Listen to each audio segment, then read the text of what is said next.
هيقولها مكان ألف وسين. اوكي طب انا هسأل اوكي.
Good evening, everybody. I think we are starting in 2 minutes.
Good evening, everybody. Good afternoon, according to wherever you are.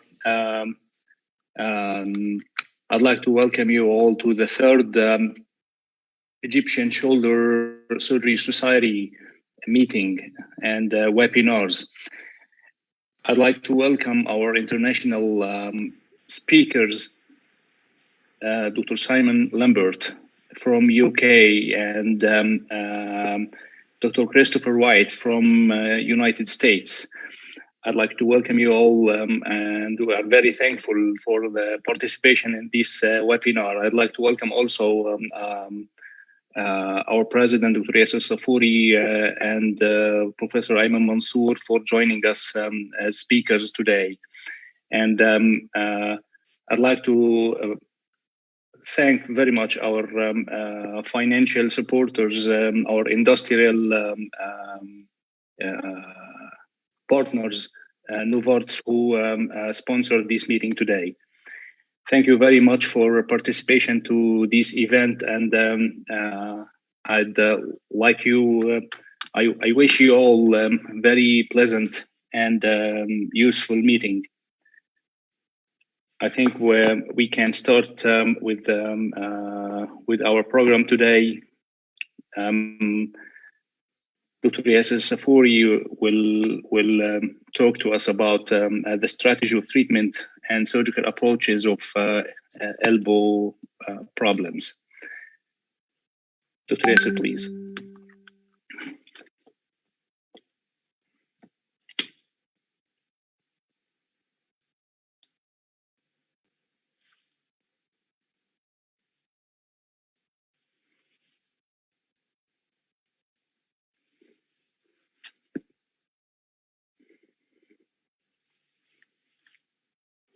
Please, Dr. Yasser, unmute yourself.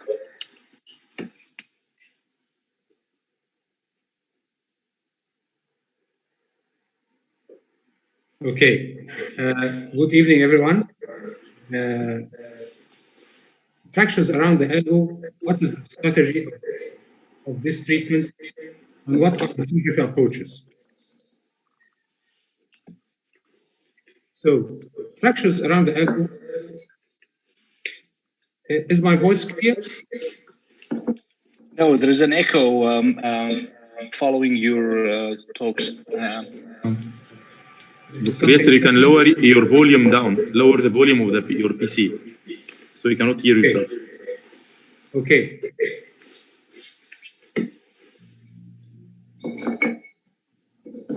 So, fractures of the elbow for us can be classified generally as loose fractures which are in the articulation between the humerus and the ulna, which is called the humeral-ulnar articulation. These are fracture dislocations.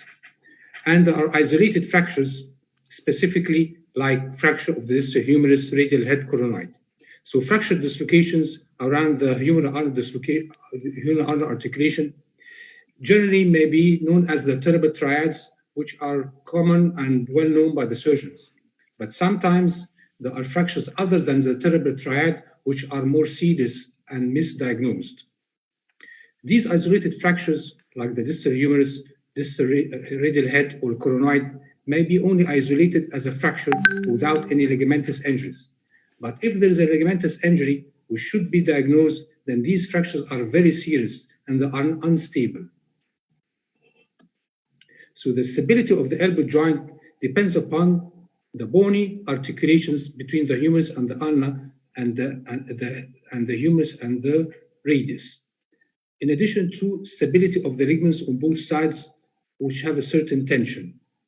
This gives the elbow the stability during flexion and extension.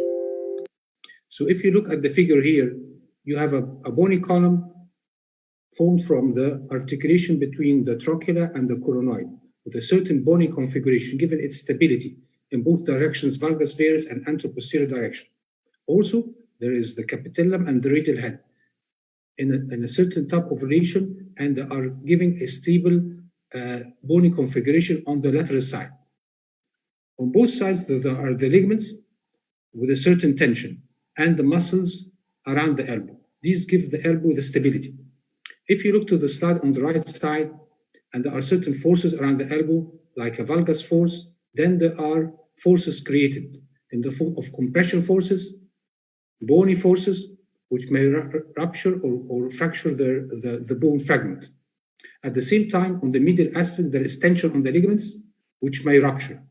So if you have both fracture and rupture of the ligaments, these fractures are very unstable, and they cannot be only considered as an isolated fracture of the head radius, but there are complex fractures which later on may end by instability and then osteoarthritis. So the stabilizers of the elbow may be static or dynamic. Static may be primary, which is the ulnohumeral articulation, together with the medial and lateral complex ligaments. There may be secondary static, which are the radiocapitellar and also the common flexor and common extensor tendons. At the same time, moved of the elbow, there are dynamic stabilizers, which are the muscles. An important point here to remember is the coronoid fracture or the coronoid bone. This fractured bone is very important for stability of the elbow. So it is the most important bony fragment in the ulnohumeral articulation. The ligaments are lateral and medial ligaments. The lateral ligament, the most important is the ulnar lateral collateral ligament, which is the ligament inserted in the supinator crest, which gives stability to the elbow, in addition to the annular ligament, which gives stability for rotation. On the medial aspect, the most important ligament is the anteromedial ligament, which is inserted in the sublime tubercle, in addition to the posterior and transverse ligaments, which are important for stability during flexion. The type of fracture depends upon the mechanism of injury and the position of the elbow. So if it is a high injury trauma and the patient falls on the elbow, you may have a fracture of the distal humerus. If the elbow is extended, then there are valgus and varus stresses, which may end up by fracture dislocations and ligament injuries. Okay, so what is the strategy? How should you think? First of all, you should know the mechanism of injury. Was it a high injury trauma or a low energy trauma? So in some cases, you may find ecchymosis and redness on the medial aspect of the elbow. This indicates that this is a high energy trauma and there may be a ligamentous injury. In addition to the X-ray, you should do a CT scan, 3D CT scan, to give you an idea about other fractures. In some situations, you may do an MRI to determine if there is any ligamentous injuries. So you should decide, is it a stable or an unstable fracture? Then you should choose the type of approach which you're going to use to allow you to attack both columns, medial and lateral columns. Then you should decide, are you going to do fixation or prepare yourself for replacement? So this is a case of a fracture dislocation, unstable, and it's called terrible triad. How are we going to treat this patient? First of all, number one, it is a high energy trauma, unstable. Then you should do a CT scan. This gives you an idea about the fractures. The CT scan here shows there is a fracture of the head radius, also part of the coracoid, and a small chip of bone, as you see here, which gives you an indication that the lateral ligament is avulsed. This is the terrible triad. Okay, how are we going to proceed? You should choose the approach. The approach should allow you to attack both medial and lateral columns, because sometimes there may be injury of the medial ligament. You should be prepared to replace the head. If you are unable to fix, then you should replace. You should do all this job so that you can create a stable joint. So this ended up by a replacement of the head in addition to ligamentous repair of the elbow. These fractures cannot be treated conservative. Fracture coronoid. Is this an isolated fracture? Is it only a fracture of bone which needs fixation, or is it a complex fracture? These are very unstable fracture dislocations. You should also do a CT scan so that you can take an idea about other fractures. So if you look here, you find small fragments on the head of the radius, which did not appear in the X-ray. At the same time, this is like the reverse terrible triad, in which the arc of energy of trauma has passed all around the elbow. So this is not a simple coronoid fracture which needs only fixation. You should take in consideration if even you fix the coracoid process, then maybe there's other instability in other directions. Is this a simple head radius? If this is diagnosed as a simple head radius and you deal it with the head radius, you end up with unstable elbow. As you look at the X-ray on this side, you might find a very small chip of bone. This may be the lateral ligament or the medial ligament. This is the medial ligament. So it is a complex fracture. Fracture and ligament injury. You cannot treat it as a simple head radius. What can you do? You do a CT scan. 3D CT scan gives you an idea about the fracture. And here, there's a small fragment on the medial aspect, which indicates that this is injury of the medial ligament in addition to the fracture of the head radius. So this is a very complex and unstable fracture. An elbow which is unreducible, and you try to reduce and it's not reduced. So this is a type of unstable elbow. You do a CT scan, then you find a fragment entrapped inside the joint, which may be a part of the medial epicondyle. So this should be treated by fixation. Olecranon. Is this a fracture olecranon? This should not be treated as a fracture olecranon, as a simple fracture olecranon, because you have small fragments taking part of the coracoid process. This can be a type of Montaguer fracture dislocations. You should not treat it with tension band, but you should do anatomical rigid fixation of the ulna, and you should be sure that you have fixed the anteromedial facet of the coracoid. Otherwise, you will end up by instability and later on subluxation, and you will enter into osteoarthritis. The golden tool should always be with you during surgery is the hinge external fixator, because sometimes even if you do a fixation and ligament is repaired, still you have instability. So you can use this hinge external fixator to support your construct after surgery. What are the common approaches of elbow during these fractures? The lateral approach, which may be the Kocher approach or the Kaplan approach. You should choose the approach which helps you during your fixation or replacement.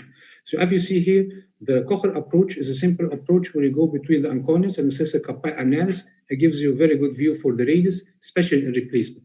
But if you want to have a better view of the head radius, then you can go through the Kaplan approach between the extension digitorum and incisive carpi radialis brevis.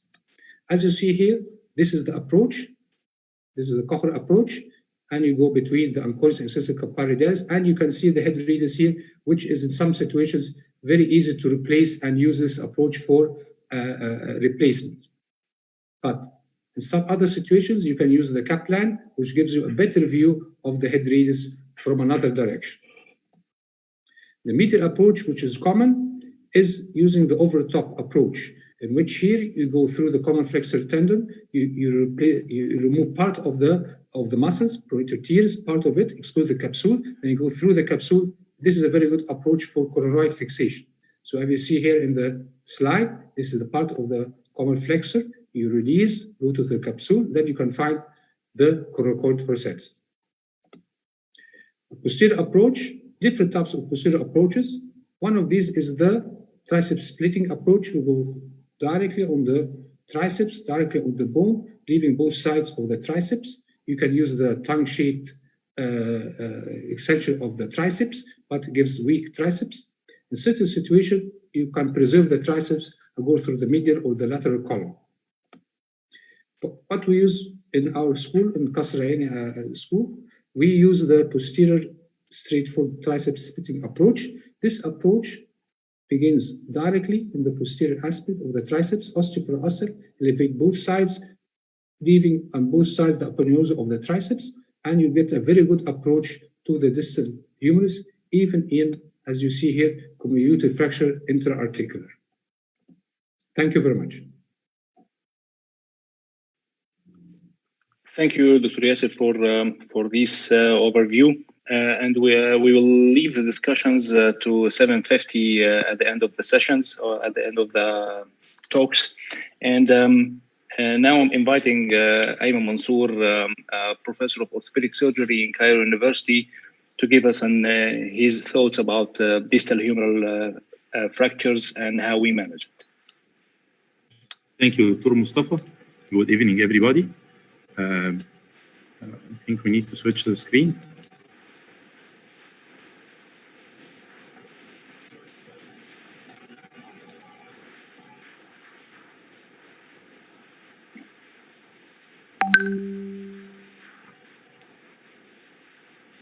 I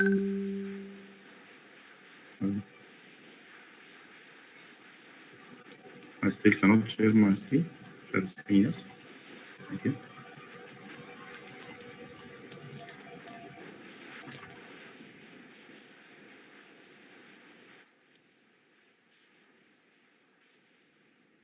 لا ظاهر اهو انا بدوس عليه شير سكرين. ممكن دكتور ياسر ما يكونش اوكي انا بدوس على شير.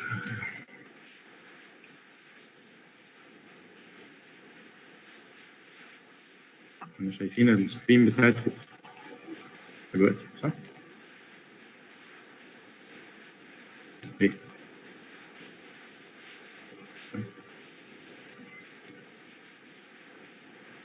عمل ايه؟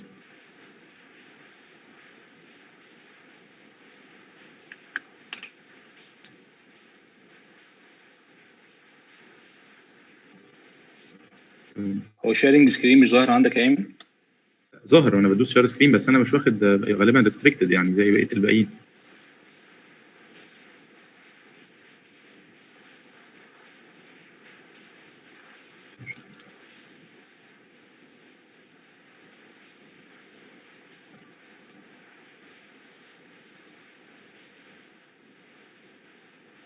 لا ده ويندوز عشان ما يبقاش مشاكل برضه. طيب مصطفى can you proceed to the next one please يا مصطفى لغايه ما نشوف بس اي حاجه. Okay, we may proceed to the next presentation till Ayman fixes his technical problems, and I think we're moving to the next talk. It will be given by me about how to manage head radius fractures. Okay.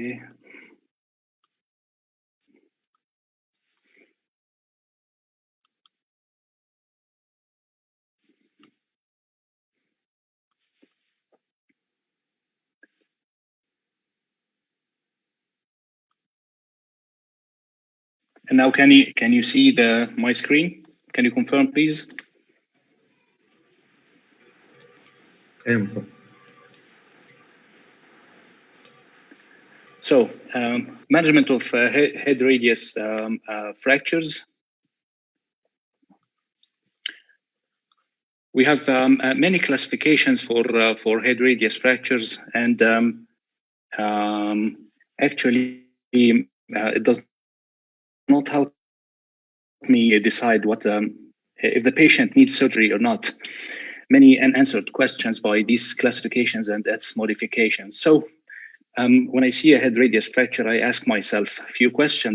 Did the head lose its buttress effect against the capitellum? Is it a multifragmentary fracture? Is there any extruded fragment from the head? Is it still supported by the neck, or the neck lost its supporting function to the head, which is usually responsible for length, alignment, and rotation? Will the head be overloaded later on after fixation because of insufficient ligaments? It might be an axial overload or a valgus overload. Axial overload, as you all know, is the SX lopresti instability, and valgus overloading by insufficiency of the medial collateral ligament. So these are the questions that we ask ourselves when we have a head radius fracture. Of course, what are the patient demands and expectations? Because it's very according to the patient's demands and his expectations from this fracture or from the modality of treatment he's receiving, we can decide which kind of approach, which kind of treatment we are offering the patient. The most common trauma modality of the radial head is fallen out stretched hand with a slightly fixed elbow that overloads the anterolateral aspect of the radial head, and the anterolateral aspect is originally the lateral or the posterolateral part of the head, which with pronation becomes anterolateral, and it buttresses against the capitellum, making shearing forces on the unsupported unsupported rim of the head of the radius. So if the elbow is fully extended, loading is more on the coronoid, but if in slight flexion, as you see in this picture and the diagram here, it's the load is usually on the anterolateral fragment of the head of the radius, while pronating the forearm and flexing the elbow slightly. So in patients like this, when you see a fracture like this and seeing the CT as you see here, there is no extruded part. It's not multifragmentary. The patient didn't lose the buttressing effect of the anterolateral part of the head of the radius against the capitellum, and also the patient had his ligaments maintained. There is no affection of the interosseous membrane. There is no proximal migration of the radius. There is no DRUJ instability. There is a good amount of pronation supination, at least 30 degrees supination and 50 degrees pronation, and comparing the other side didn't give any difference. So the ideal management for such straightforward patients that we need not to forget is the conservative management. We don't need to splint these patients. We just need to allow them early pronation and supination, which helps a lot restoration of function very early. Sometimes the CT gives controversial information, as you see in this patient. In one of the pictures, you feel as if the buttressing effect of the head of the radius, again, the capitellum is maintained. In the other picture, you see it. There is a gap between both fragments, and it's left to the other considerations and the clinical assessment of the patient. If this is the only isolated cut that you see, a fragment that is that's not supporting the capitellum, or most of the fragments supporting, so it's a matter of debate that you need to make the decision yourself with the other variables. Sometimes it's helpful to repeat the CT in extension, which gives an idea if there is a posterior subluxation, it will be more manifest with the elbow extended. However, there is many difficulties repeating the CT in extension, especially in acute trauma. But if it's possible, it will help us decide. In another patient, a young adult with fracture of the head and neck of the radius, and we ask ourselves the same question: did the head buttress lose its effect against the capitellum? The answer is yes. It's a multifragmentary fracture. However, there is a big fragment with other chunk at the rim of the radius. There is no support of the neck in this condition, and it's overloaded. If there is a valgus overload, it will lead to compression, but we need assessment of the medial collateral ligament, as Dr. Safuri said. And this patient is a high demand patient that needs everything to be fixed. We decided operative fixation by extended lateral approach. We decide which approach we go, either Kaplan or Kocher interval through the extended lateral approach. We usually use both intervals because we need to fix some of the fragments through a Kocher approach and the other through a Kaplan. Kaplan's gives a better distal extent of the fixation. If we need to put plates, I strongly recommend the Kaplan approach. We start either approaches with identifying the supracondylar ridge, and then cutting the common extensor origin, elevating the annular ligament, and protecting the ulnar lateral collateral ligament, keeping anterior to the equator of the capitellum, helps us protect the posterior part of the capsule, which contains the underlateral collateral ligament. And then we manipulate the fragment, elevating the depressed radial head fragment, and then buttressing the metaphysis under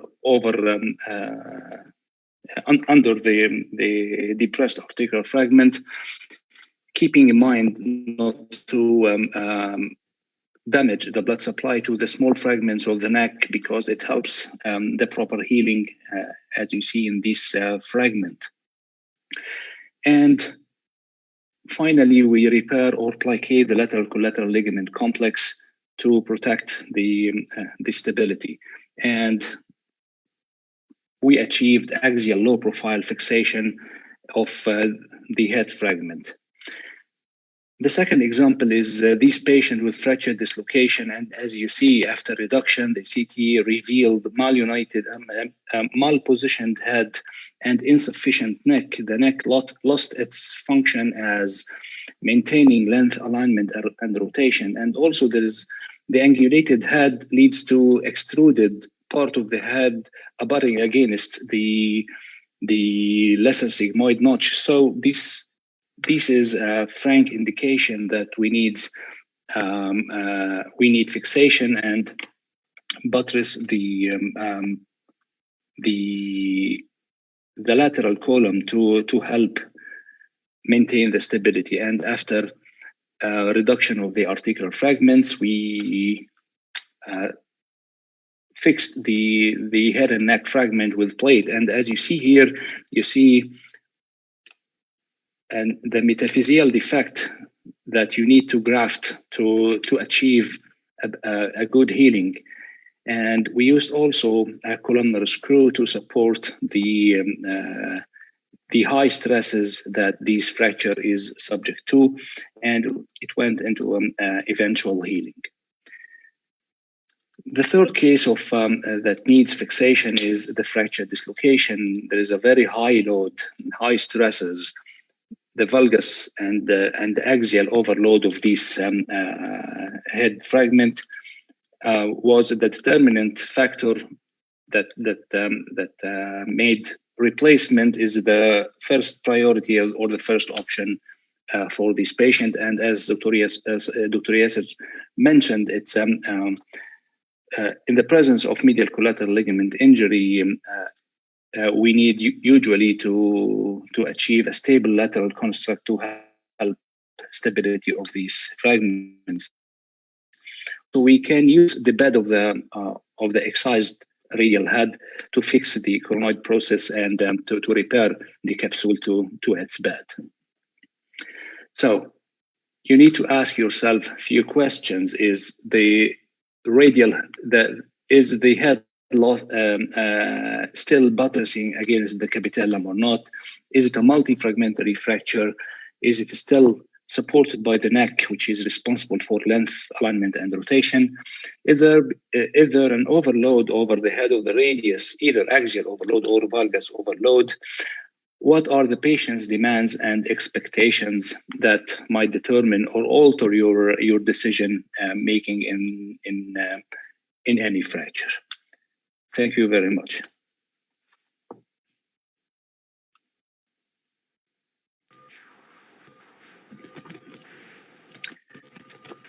Now I'm asking Ayman Mansour if he fixed his technical problems. I think I'm sharing my screen now. Yes. Yes. Can you see me now? Okay. Thank you. Thank you, Dr. Mustafa.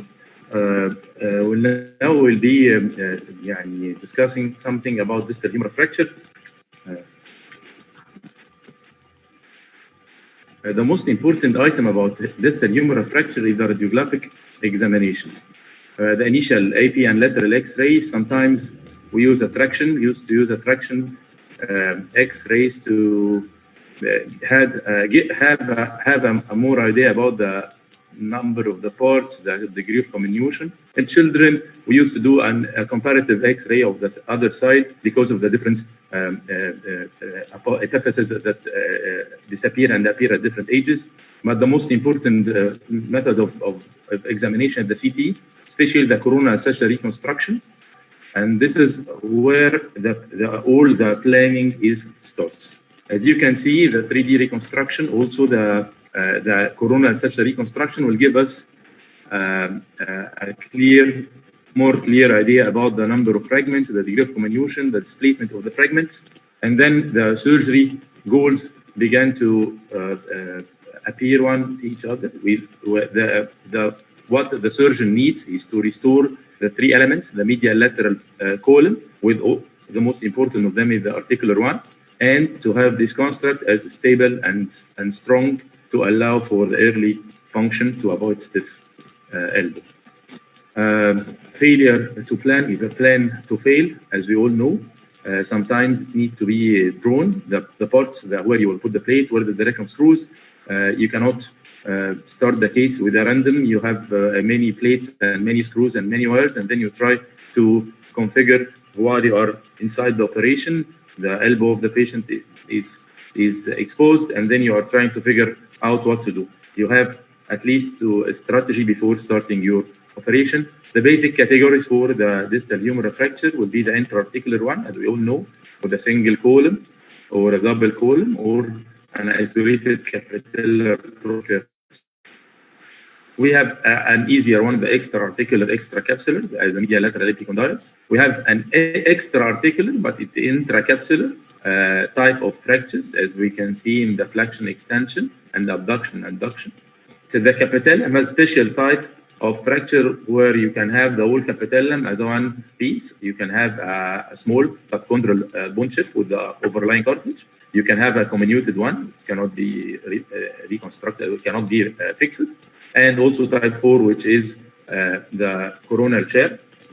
The capitellum and trochlea, in many cases, are associated with the same type of injury and become both fractures. As we can see, there are three basic types where you have an isolated capitellum or a capitellum with the lateral edge of the trochlea, or a isolated, or both capitellum and trochlea is completely fractured, and this is what's called a pure articular fracture. And each one of these can be subdivided into a simple fracture or a comminuted fracture according to the degree of injury. In a pure articular fracture, as we see by Ring et al. In 2003, he described the capitellum and lateral trochlea to be a type 1. If we have lateral condyle associated comminution, will be type 2. If you have also a comminution behind the capitellum, will be type 3. If the posterior trochlea is involved, it will become type 4. And when the rest will become type 5, where the rest of the medial condyle is affected. This is the OTA classification. It classifies into a partial articular, an extra articular, a partial articular, and a complete articular, and then subdivide the classification again. In general, extra articular fracture will need to be open, reduced, and fixed with no need for olecranon osteotomy. For the intra-articular fracture, sometimes we have to do an osteotomy. Sometimes by other means we can see the fracture and control the reduction and the fixation. If we have a severely comminuted fracture, we can add headless screws if it and several double plating or something. But sometimes we can go into a total elbow replacement if the damage cannot be undone. The treatment principle, as we all know, it will start with anatomic articular reduction. You have to be sure that your articular surface is perfectly reduced. Then you will add your internal fixation in a stable way, and then you will try to fix the distal fragment in a proper axial alignment with the shaft of the humerus, also in a stable way to allow for early range of motion. And then this is what your goal, you have reached your goal, the stable anatomical reduction with the early range to allow early range of motion. The inventory of such surgeries may contain a lot of plates and screws. We have the basic reconstruction plate 3.5 with 1/3 tubular plates, as most of us learned how to do this operation by the combination of the 90-degree plates by these plates. By time a pre-contour 3.5 plates began to appear in the market, we have now the anatomical distal humeral plates like this. You may also prepare some headless compression screws to fix a trochlea or a capitellar fracture. You may have some anchors to fix ligamentous avulsions, and also there is a space for a KOL fixation. After knowing what your fracture type and pattern and what's your inventory contains, what's your plan? Your plan is, as we said, to have a stable anatomical reduction, and this had been a debate for some time because optimizing the stability in distal humeral fracture need some rules to be applied. You have to maximize your fixation of distal fragments, and then allow a good fixation between this distal. If you have an arc like this, you cannot maintain a stable fixation if you only buttressing the two sides of the fractured bone. You have to allow a lot of screws to be interhanging like this, and always to hold the top of the arc with you. This was the known 8 principles that you have. Every screw should pass through a plate. It's better, and to hold the opposite sides. Many screws as possible, should be long as possible. The screw should run through as many fragments as possible. The medial lateral screws should lock together to allow for a fixed angle structure. The 2 plates should allow some compression at the transverse, the supracondylar fracture for early healing, and then the plates used should be strong enough to resist the forces acting upon them. There was a lot of biomechanical comparison between the 1990 plates and the parallel plates. Recently, there was a multi-analysis of randomized control trials about the perpendicular plates and the 2 parallel plates in the distal humerus. They concluded that actually the results is more or less comparable to each other, but they claim that the parallel plates will have an earlier, with a superior strength, and then this will allow for early healing. But I think that maybe it's differ according to the surgeon preference, and sometimes to the fracture geometry, whether to use the parallel plates, the medial and lateral plates, or to use the 1990 plates. Sometimes the condition is passed to a fixation, then we can revert to a primary total elbow arthroplasty. It's not very common in Egypt, and I think in the Middle East, in the Middle, yes, to use the elbow replacement because of the its expensive price and the frequent rate of revision, but it will allow an immediate range of motion. Sometimes in highly comminuted low demanding patient, we can revert to the skillful neglect with the bag of bone technique to allow just a slap and then allow for an early range of motion, trying to create a painless pseudoarthrosis of the elbow joint. In a very rare condition, you will have non-displaced stable distal humeral fracture. Theoretically, it can be caused sometimes. If something to be learned from today, you always have to plan in order to prevent yourself from failing. Thank you very much. Thank you, Dr. Mustafa. Thank you, Ayman, for these nice thoughts. And now I'm inviting Professor Dr. Simon Lambert from UK to give his thoughts. Hi. To give his thoughts about elbow fracture dislocations, or it's a very tough subject to discuss in 10 minutes, I know, so I'm listening. Well, it's very sweet of you. Can you hear me, Mustafa? Yes, we can hear you perfectly. Well, first of all, it's a real pleasure to be here this evening, and actually very difficult to follow you and our lovely colleagues. What great lectures. And I was particularly interested in the way you very elegantly discarded the classifications and looked at the real problems. I really appreciated that, and I'll try and show you why with my presentation, which I hope will be of interest. Now, here we go. Let's see if we can do this.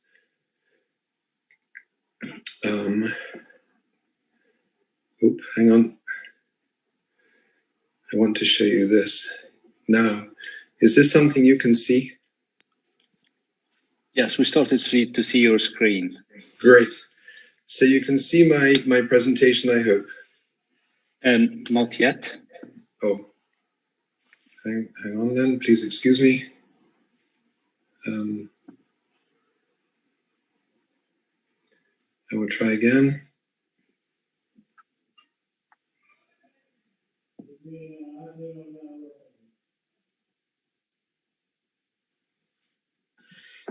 I will, forgive me, I'm almost there. Yeah, good. Screen, hello screen. Do you see that now, Mustafa? Or excuse me. I'm Yes, just hello. seeing the name. If you are using the Windows, try the Alt S.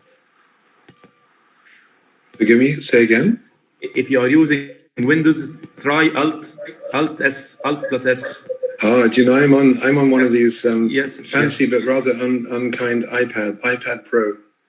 Oh, no, Excuse me. no problem.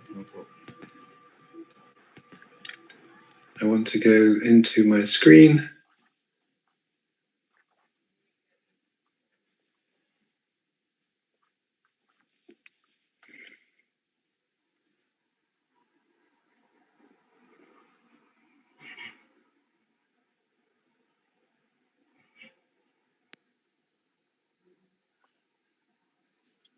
That's good now. Yes. Got it? Oh, Yes. fantastic. Okay, my apologies for my lack of IT problem. excellence. Okay, so I got very confused when I was training, and I still think I'm quite confused about elbow fracture dislocations. And I got used to the terrible triad, and then I got used to Monteggia, and then somebody introduced the Monteggia-like lesions, and that really made life a bit difficult. So, like Mustafa, I have reduced my understanding to some much more basic anatomy and mechanics, and trying to distill the essence of the real problem. And it boils down to, as always, anatomy. And my lovely friends in Egypt won't be surprised by me boiling things down to anatomy, because I really like anatomy. If we look at the ulnar injury, we see injuries of the articular part of the humerus, injuries of the sigmoid notch, injuries of the ulna close to the insertion point of the oblique ligament, and then injuries relating to the intraosseous membrane. And of course, these are all overlapping territories, but each part of the ulna carries importance when it comes to managing the elbow injuries, particularly the fracture dislocations where we have associated ligament injury. If we look at this in a little bit more detail, everything proximal to the red line, which is more or less close to where the ulnar starts to make its angulation in the region of the pudor angle, everything proximal to that includes the sigmoid notch and the supinator crest, and the articular surface, of course, of the distal humerus. So this point here, this part, the sigmoid notch region, for me becomes what I call the key component, the key bony component, because attached to that supinator crest is, as you've already heard from Dr. Al-Safuri's lovely discussion, is the attachment point of the posterior band of the lateral ulnar collateral ligament. Sorry, the lateral ulnar collateral ligament. And it's the relationship between the points of attachment of that ligament, the length of that ligament, which determines the arc of rotation of the ulnohumeral joint and the containment of the radial head against the capitellum. As Mustafa very beautifully put it, how this length is determining the captivity of the radial head by the capitellum. There are some useful bits of information in the literature about the pathoanatomy of ligament avulsion and disruption in complex elbow instability, including fracture dislocation. One paper, of course, by Sean O'Driscoll in association with Emil Shemich and Mike McKee from Toronto. There's a variety of ligament injury, but please note that the avulsion of the common extensor origin, the common extensor muscle from the distal epicondyle up the lateral epicondylar crest, comprises up to 2/3 of complex elbow instability. And as Dr. El Safuri pointed out, muscular control both enables elbow movement, of course, but it also protects ligaments.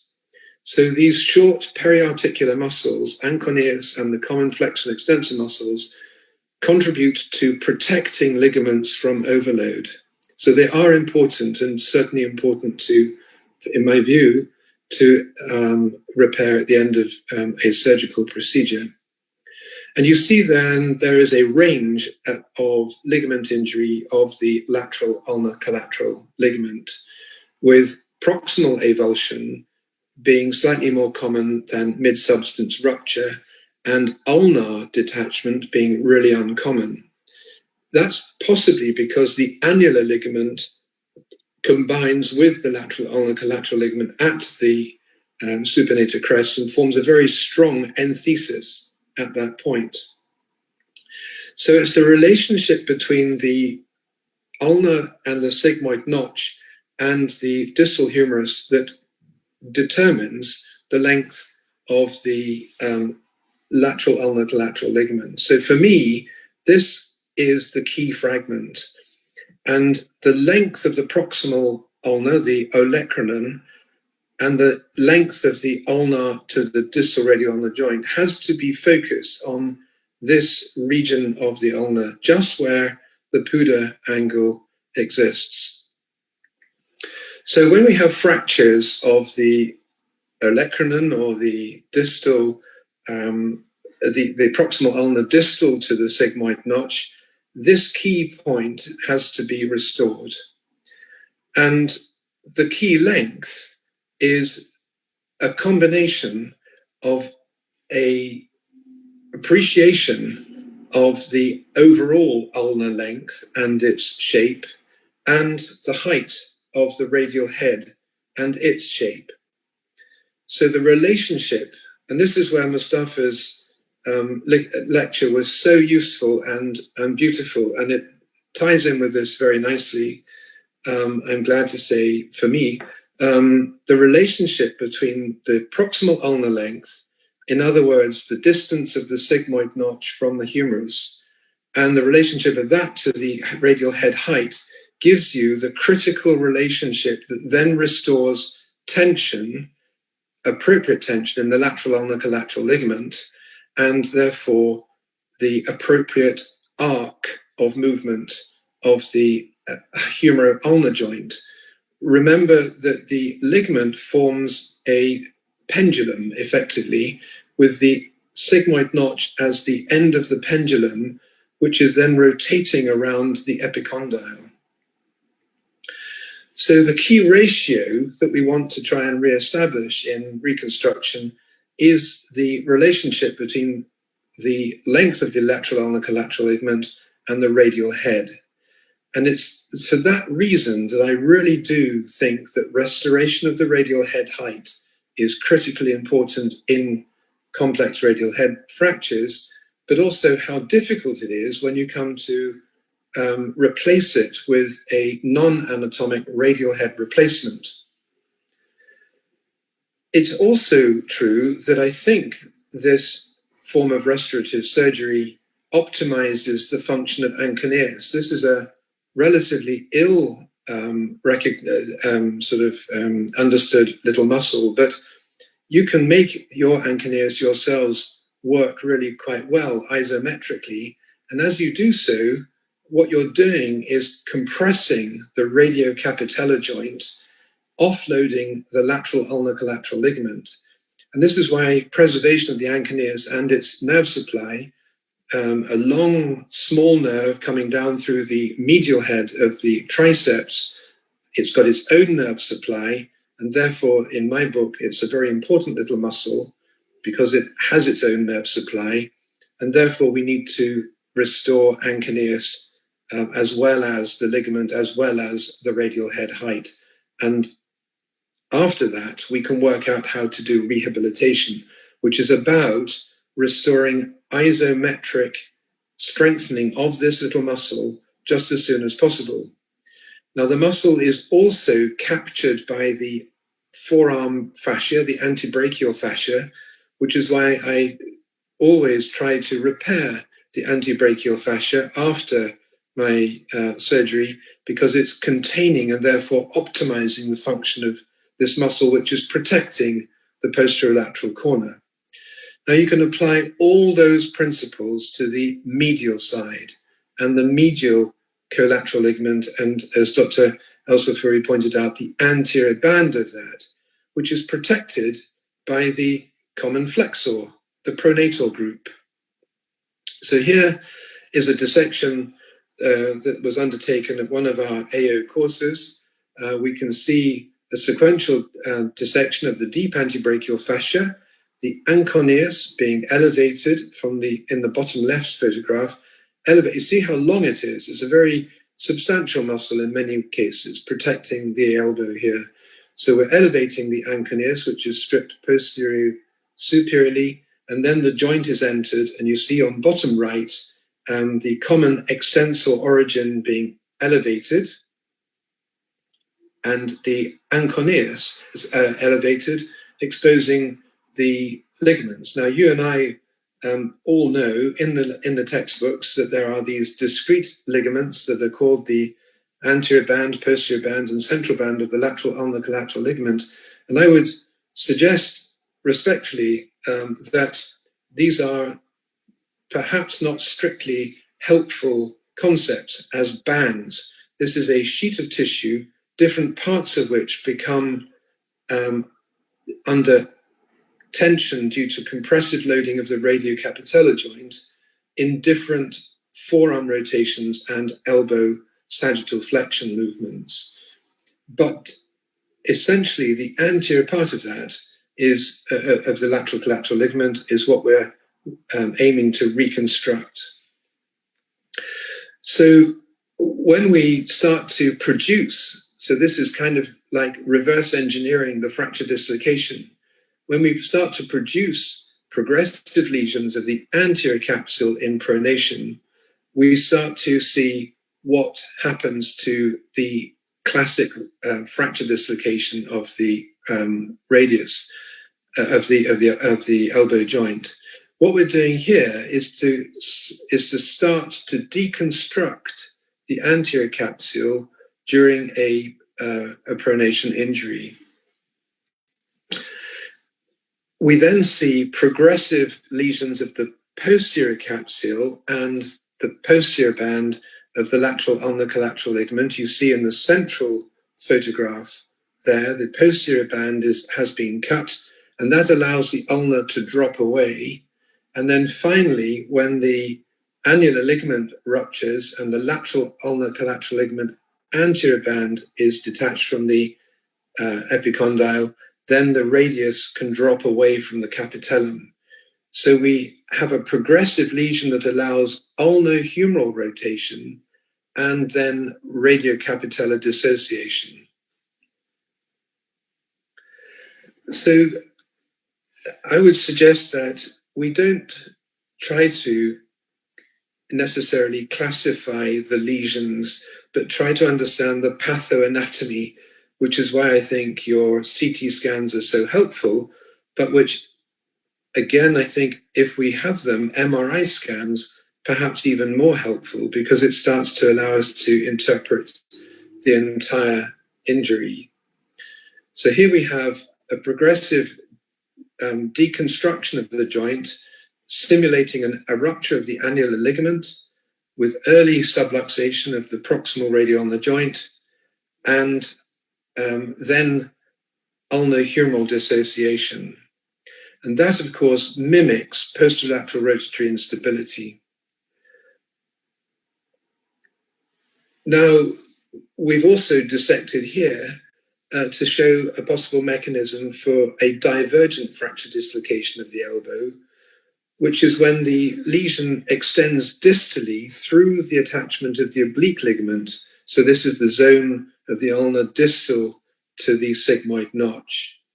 And as the proximal interosseous membrane ruptures, and we see that in the right-hand photograph, the ulnohumeral joint, proximal ulnohumeral joint, allows divergence. And at that point, we get a very massive rupture of the common extensor origin. So taking that sort of thing into account, here's a thought. We know that it's very difficult to understand these fractures, and I would suggest that there's another way of thinking about them. And it's much the same way as Mustafa's questions. I ask myself several questions. What's the ulnar fracture type? Is it simple or complex? Where is the ulnar fracture? Is it ulnar, articular, metaphyseal, or diaphyseal? And what is the competence, both by clinical examination, intraoperative observation, and MRI? What's the competence of the capsule and ligament structures? Because we can start off with a case that is a simple ulnar fracture with an intact capsule or nearly intact capsule, and we know that that's going to have a good prognosis, a good outcome.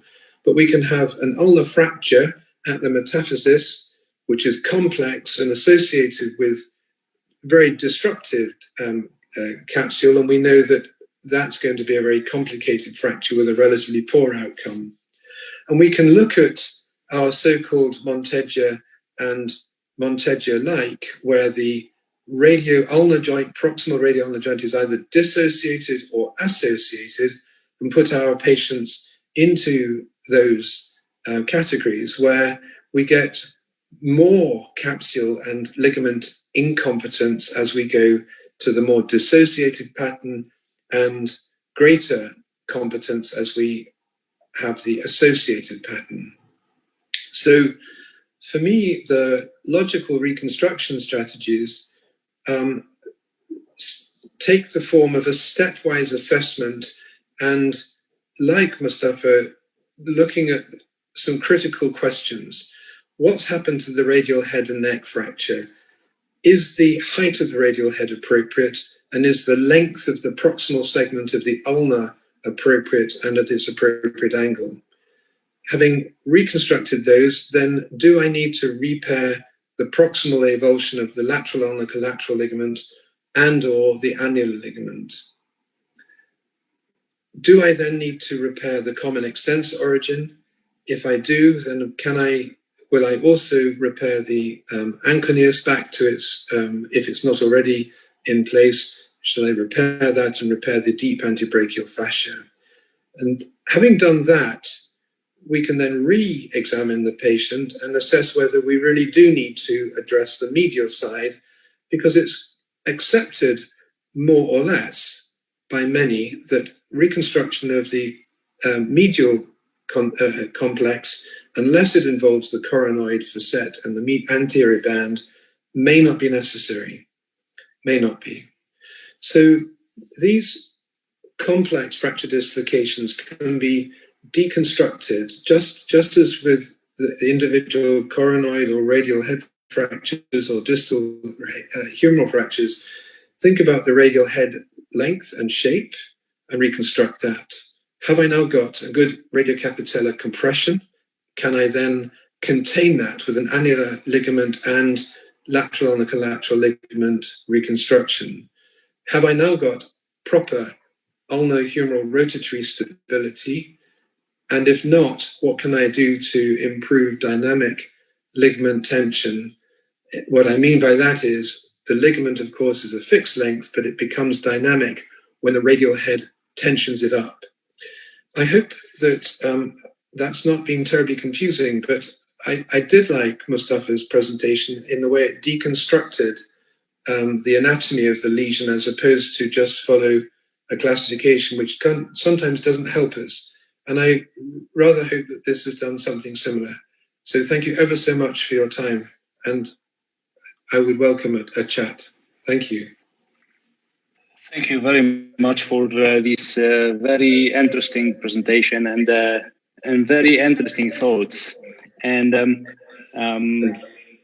I think we all share the same problem of lack of the help of the classification to guide us for a proper treatment. And we will have much time to discuss this after listening the lecture of Professor Christopher White from Oklahoma University, United States.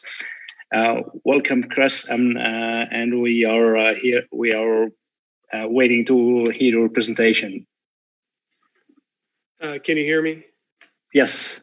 Okay. Well, thank you for inviting me, and I want to say good evening. It's still, I guess it's good afternoon here.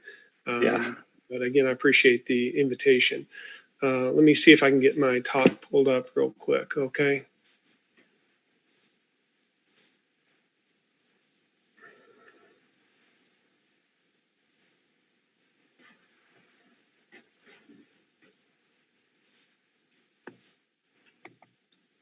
Sorry. There it is. Okay. Can you see that? Yes. Okay. Is that, let's see if I can get it. Is that, okay, good. So again, good evening. My name is Christopher White. I'm a staff at the University of Oklahoma, and I'm the shoulder and elbow surgeon for the group. And I was kindly asked to talk about arthroscopy of the post-traumatic elbow. And I know it's a brief talk, so I'll try to be as terse as I can. I do have a disclosure. You can see my face, obviously, on the Zoom, but this is the picture that's been circulated for me for about 15 years. And in pure disclosure, I'm no longer the 35-year-old, clean-shaven, relatively fit young man. I'm now a grizzly old man, and this is a more accurate representation of myself. In all fairness, I have no disclosures about relative to any sort of industry relative to this talk. Just a brief introduction for myself. I'm an Oklahoma native. For those not familiar with where Oklahoma is, it's in the center of the United States, and we like to consider ourselves the heartland or the crossroads of America. I went to the University of Oklahoma for my medical school. Although this nice building wasn't there when I trained back in the early 90s to mid 90s. I had the fortune of being able to do my residency at the Mayo Clinic. And I had, my fellowship was with Mr. Bell in Melbourne at the Shoulder and Elbow Center in Victoria, Australia, the beautiful town of Melbourne. So just to get a sense, not that it's important, but just to know where I'm coming from and perhaps what my bias in training might be. Just briefly about elbow arthroscopy, it's become a much more common procedure since the late 1990s. The initial indications, like they were for all forms of arthroscopy in different joints, were limited initially. And in the elbow, limited predominantly to synovectomies of rheumatoid elbows or perhaps hemophilic affected elbows, removal of loose bodies, and some diagnostic applications. And of course, the concerns then and now are, of course, the proximity of the neurologic and vascular structures to the elbow and their potential dangers or risk for injury during arthroscopy. However, over the last 2 decades, significant improvements have been made in techniques, and we're much more comfortable about scoping elbows. And these techniques have improved our safety and expanded our indications quite greatly. Just a few of these improvements, of course, are refining safe portal placement, the use of retractors intraoperatively, better preoperative imaging, so we understand the anatomy more, particularly more complex procedures, such as mapping nerves, perhaps, that have been transposed with ultrasound, 3D reconstructions, and even 3D printing some deformities that we want to better understand and treat arthroscopically. So our current elbow indications, this by no means is an exhausted list, but obviously we continue to do synovectomies, contracture releases, the so-called osteocapsular arthroplasty, the osteophyte removals, fracture fixation, arthroscopic assisted or arthroscopically guided. Actually, while I was putting this talk together, I got a ViewMedi email with another demonstration of coronoid fixation using arthroscopy for guidance. Treatment of osteochondral lesions, such as debridements and microfracture, and even some cartilage restoration type procedures. Treatment of instability, tumor treatments such as excision of osteoid osteomas, and synovial chondromatosis and other forms of tumors, and treatment of lateral elbow tendinopathy with debridements and repair, even excision of heterotopic ossification, hardware removal, and others. So what role does arthroscopy have in the treatment of the post-traumatic elbow? Well, if we think about the common sequela of trauma, the most common sequela of elbow trauma is stiffness, and then other sequelae include arthritis, hardware issues, persistent instability, heterotopic ossification, non-unions, malunions, and there are others like avascular necrosis, of course, but can arthroscopy help us with these common problems that we see after trauma in the elbow? And certainly for stiffness, this is the prime indication for arthroscopic intervention. Can we address arthritis with osteocapsular arthroplasties, with osteophyte debridement and removal of loose body synovectomy? Of course, that's a commonly accepted procedure. Can we remove hardware and perform some treatment for hardware issues? Yes. Can we address some persistent instability? In some cases, yes. Can we excise heterotopic ossification? In many cases, yes, but in some cases, no. Can we address non-unions? Well, in some cases we can. I've performed a radial head resection and a radial neck non-union that was symptomatic, and you can do those sort of things arthroscopically, but there's limited application, but there are certain situations where that could be useful. Malunions, in certain situations, arthroscopy perhaps has a role. So what are some contraindications for arthroscopy of the post-traumatic elbow? Well, clearly, if you have an ankylosed or non-existent joint, that's a pretty clear contraindication. If you're going to be doing surgery for extensive hardware requiring removal, that's a relative contraindication. Some complex radial ulnar disease, such as radial ulnar stenostosis, heterotopic ossification that the CT scan shows can't be safely separated from major nerves or vessels, ossification of the collateral ligaments that require resection and a subsequent reconstruction. Obviously, that's not something easily done or performed arthroscopically. Some relative contraindications, extra-articular heterotopic ossification. Some authors would say severe flexion limitations of greater than 90 degrees. Again, there's obviously many folks that will do arthroscopy in those situations, but some authors aren't particularly prone to do that. Some prior ulnar nerve surgery may be a relative contraindication for elbow arthroscopy, and then severe or end-stage arthritis or joint disease that's beyond arthroscopic help, if you will. So just basic setup and techniques. I would encourage anyone who has interest or is not as familiar with this. Dr. O'Driscoll has a great article in JBJS in 2013, has associated videos and such. Very nice article that is one typical setup in treatment technique for arthroscopic intervention. The setup in the OR, there's various described setups, of course, for elbow arthroscopy, being supine retraction, even prone. But my preferred setup in the operating room is a lateral decubitus position with an arm on a limb positioner, typically a non-sterile tourniquet inflated to about 250 millimeters of mercury. In some cases, if there's going to be an arthroscopy combined with an open procedure, perhaps a sterile tourniquet might be necessary if the extension needs to be extended or working beyond what a non-sterile tourniquet can give you. Meticulous fluid management is quite important in elbow arthroscopy. I prefer gravity. I know Dr. O'Driscoll talks about his putt-putt system, which is a 3-liter jet lavage system. I don't know of anyone else that really uses that, but perhaps others do, and I'm just unaware. Careful use of suction as to not draw in any of the neurovascular structures into the elbow. And some authors are proponents of not using suction at all, putting your outflow cannula or your outflow from your shaver to gravity. I use suction, but just use it carefully and with a light suction. And typically, elbow arthroscopy is performed with a large joint arthroscope, typically in the range of about 4 to 4.5 millimeters in diameter, depending upon your manufacturer. Certainly, small joint arthroscopes can be used, but typically a standard large joint arthroscope is certainly fine. Some commonly used portals for elbow arthroscopy, and one thing that's particularly reviewing for this talk, but obviously very commonly out there in the literature. Sorry about that.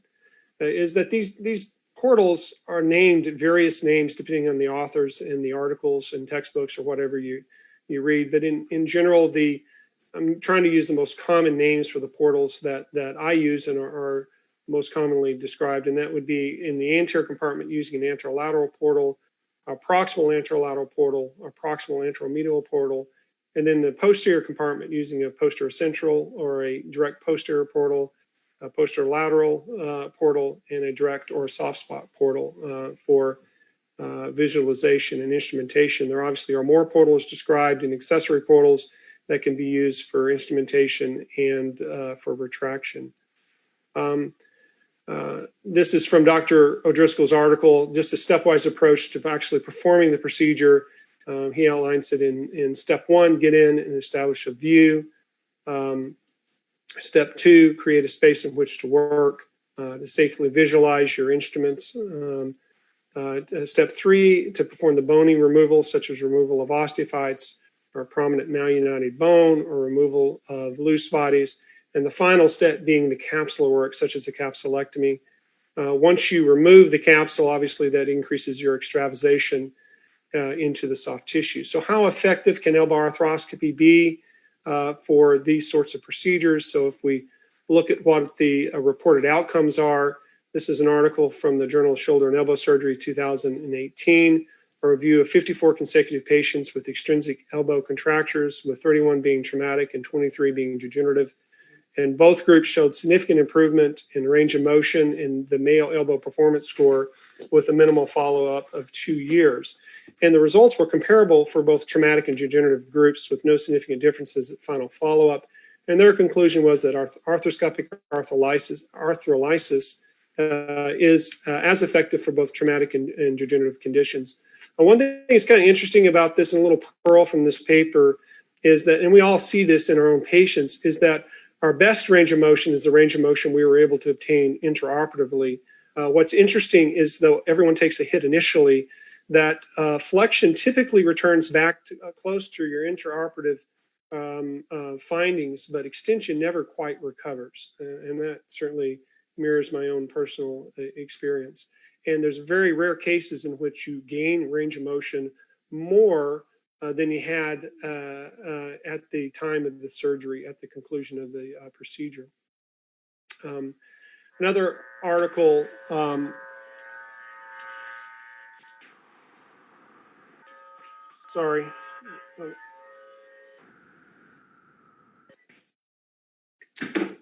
another article that discusses the effectiveness of arthroscopy in traumatic situations is another article from 2018, reviewing 42 patients with elbow arthroscopy for traumatic and degenerative conditions.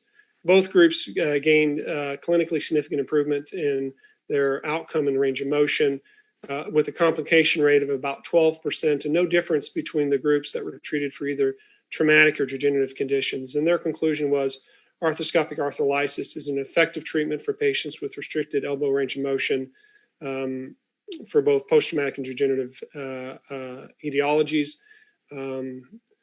And so how comparable is this to open surgery? So if we say this is an effective means by which to treat traumatic issues, particularly elbow stiffness, is this comparable to open procedures? And there are certainly articles that have reviewed this. This is a 2019 article looking at 44 cases where 13 were arthroscopic interventions and 31 were open procedures performing an osteocapsular arthroplasty for post-traumatic stiffness. Now, in all fairness, typically the arthroscopic patients had less loss of motion and other issues prior to the procedure, but their range of motion, Mayo Elbow Performance Score, and the Visual Analog Score all improved significantly from preoperative values. The results were inferior with those with intra-articular fractures compared to extra-articular injuries, and that's pretty, or likely fairly self-intuitive. And their conclusion, though, was that arthroscopic osteocapsular arthroplasty is comparable to the corresponding open procedure. One thing that's interesting about this article is it points out that there is greater flexion in the arthroscopic group at the conclusion of their care or at their final follow-up, but actually, and that's statistically significant, but the amount of improvement was not any difference, and that's because the patients that had elbow arthroscopy had less lack of flexion than those that were treated with an open procedure. It's another article looking at surgical treatment of post-traumatic elbow stiffness, systematic review from 2013, looking at open and arthroscopic intervention and comparing these. There was, this is the, I want to caution everyone, the level of evidence in all of these studies, even the ones I quoted earlier, aren't, you know, they're not a high level of evidence. And in their group, they had no level 1 or level 2 studies, and they didn't think that the evidence was conclusive enough for a definitive statistical conclusion. But they did note that the mean complication rate was less in the arthroscopic group and recommended that the least invasive method to accomplish your goals for treatment of the post-traumatic elbow should be used. And again, in all fairness, the arthroscopic procedures were often skewed to patients with less severe disease. So likely perhaps why the complication rates were lower. So if we say it's comparable to open procedures, well, how safe is it overall? And this is a recent article out of the Mayo Clinic from 2020, which was a retrospective review of elbow heterotopic ossification removal cases performed by a single surgeon over a period of from 1997 to 2014, comparing complications between arthroscopic groups with combined arthroscopy and open procedures and open procedures alone. And they had a total of 50 major complications in 46 cases, with 15% being in the arthroscopic group, 23% in the open group, and 17% in the combined group. They initiated some preventative measures about halfway through this time period to reduce some of the more major and common complications, such as hematomas requiring additional surgery and delayed onset ulnar neuritis, by prophylactic mini-open ulnar decompressions, and they reduced the major complications from 35% to 10% overall. And their conclusion was that the use of arthroscopy or a combined arthroscopic and open technique to remove heterotopic ossification around the elbow does not increase the risk of major complications. So in conclusion, the elbow arthroscopy has an evolving role in the treatment of post-traumatic elbow. I think that's fairly clear. The indications for elbow arthroscopy of the post-traumatic elbow are growing as our skill and experience grows with using the arthroscope within the elbow. Standard techniques for these arthroscopic skills and procedures are well established and are published in the literature. And studies indicate that it seems to be effective, relatively comparable to open techniques in experienced hands, and appears to be as safe as open techniques as well. So I just wanted to say thank you, and hopefully I didn't blow through that too fast in my nervousness, but and I hope that was beneficial. Thank you.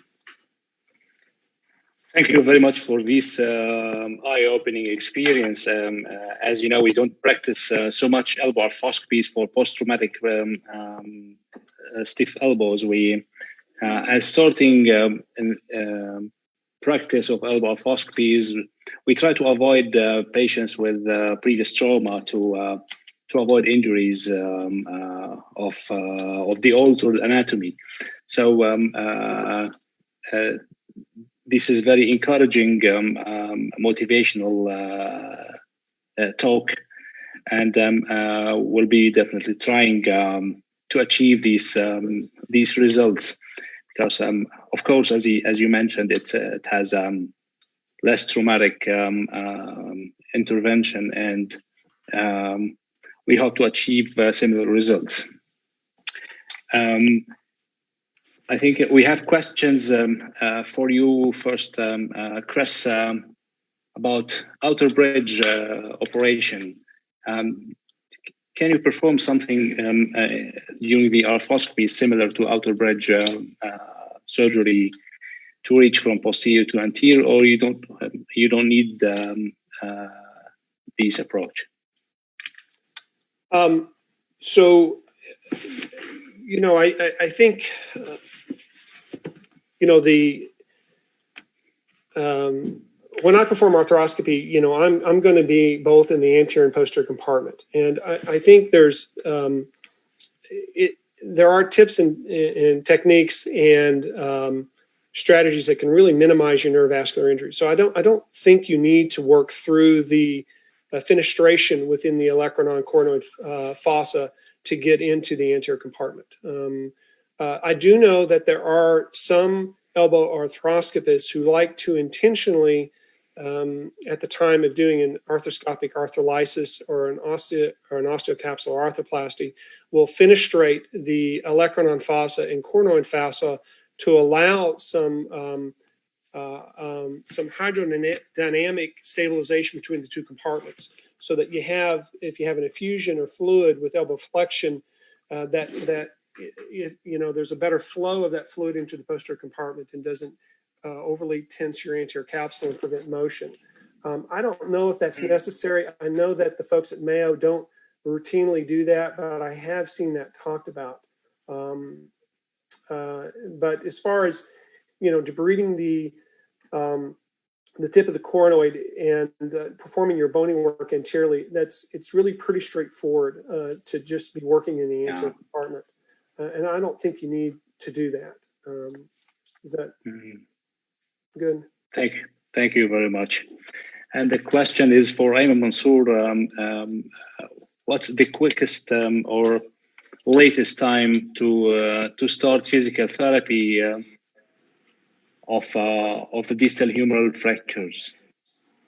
Yes, I think it always really about the fixation.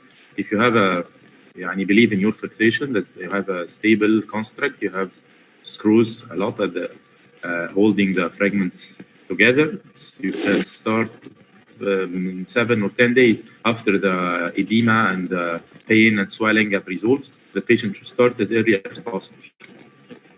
Even if using a hinged brace, if they are a little bit worried about the fracture, you start early using a brace and then allow for early motion by the 2nd or 3rd week. Okay, thank you. Thank you. I have a question to Simon Lambert till Dr. Yasser is preparing his case for discussion.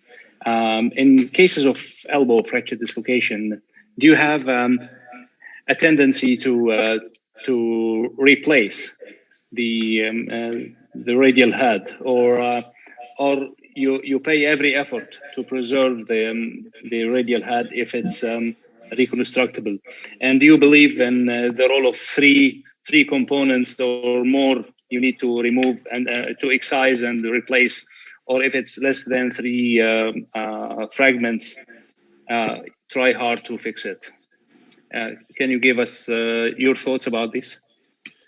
Yes, briefly, I would aim for reconstruction of the radial head as much as possible, even to the point where reconstructing the radial head on a side table and then putting it back in and holding it to the radial neck or radial shaft in the usual way, because the shape and form of the radial head being wedge-shaped and asymmetric, cannot be replicated by any of the radial head replacements. And so a radial head replacement is a compromise both for the proximal radial ulnar joint and the radiocapitellar joint. So I really do advocate trying to reconstruct the radial head.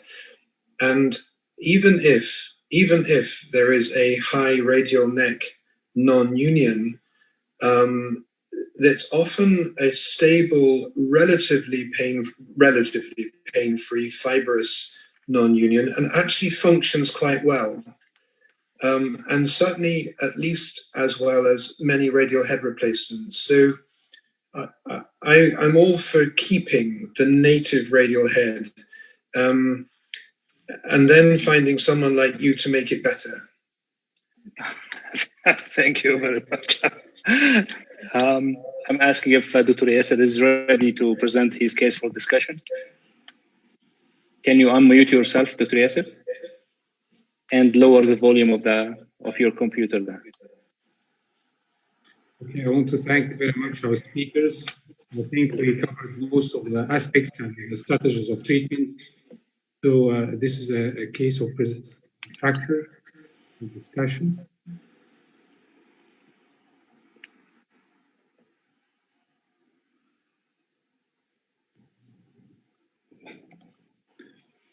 Okay, this is a 22-year-old patient.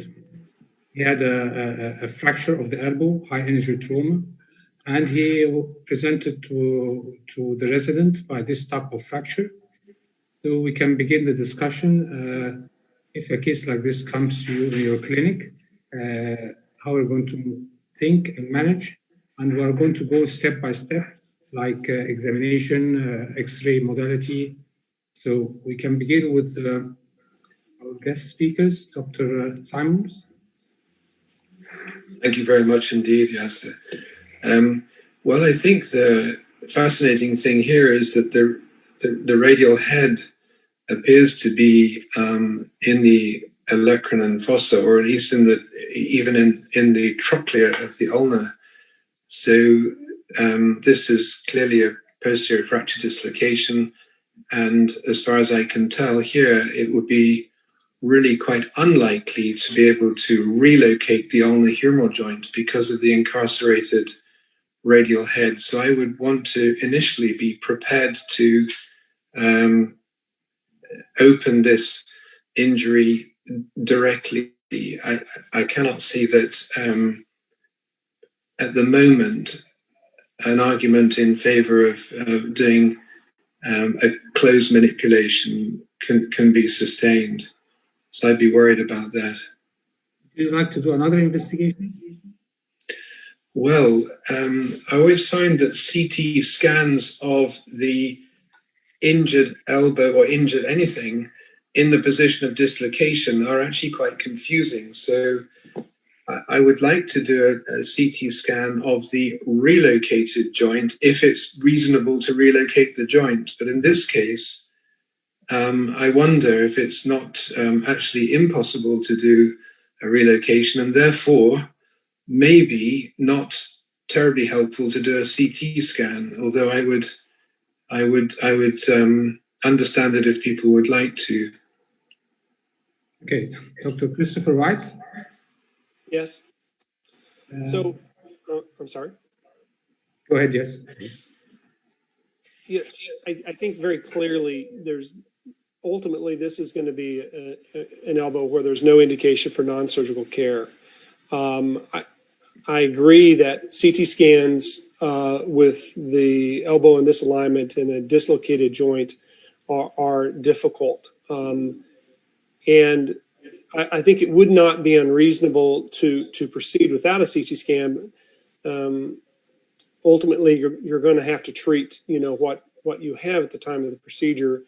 It might be useful for planning, but I would be prepared if I did go directly to the operating room with this to have both the instruments for primary fixation of the radial head versus a replacement. I certainly would have that available. and I certainly would have the ability, if I needed to perform external fixation of the elbow as well. But my preference, I believe, would be to try, a closed reduction of this, if possible, in the emergency department, followed by CT scan. But almost certainly, this is going to surgery, and I don't think it would be mandatory or absolutely necessary, but might be useful for planning, your procedure. Dr. Mustafa? I agree with both that it's a surgical case, and but I think CT gives a good idea how to plan to fix these fractures. And actually, we prepare everything for this condition. We prepare fixation, mini fragment set, and headless screws, and as you and Ayman Mansour said, and external fixator, of course, because of the residual instability, and head radius replacement should be ready. So it's a tough case that is full of surprises always. Ayman? Yes, sir. We have to do the CT to start to plan how to can solve this problem, I think. This is the CT scan. As you see, the CT scan didn't add any information for us. Here is the head radius with small fragments. And there is like a small chip, maybe it's the coronoid. This is the posterior aspect. The head is incarcerated or entrapped inside the joint. Maybe this is crushing of the head radius. Dr. Simon, did the CT scan add more information to you? I apologize. I couldn't hear the question. Sorry. Did the CT scan have any information to change your decision? Well, in this case, no. What did occur to me was that I didn't see a very good view of the ulnotrochlear joint, or the trochlear capitellar part of the articular surface on the X-rays, and there was some doubt in my mind as to whether there was an associated epiphyseal fracture of the distal humerus. So in that sense, this has helped to resolve that question. So the CT has shown me what might have been there but isn't, but it hasn't really helped in the analysis of this particular injury. Dr. Christopher?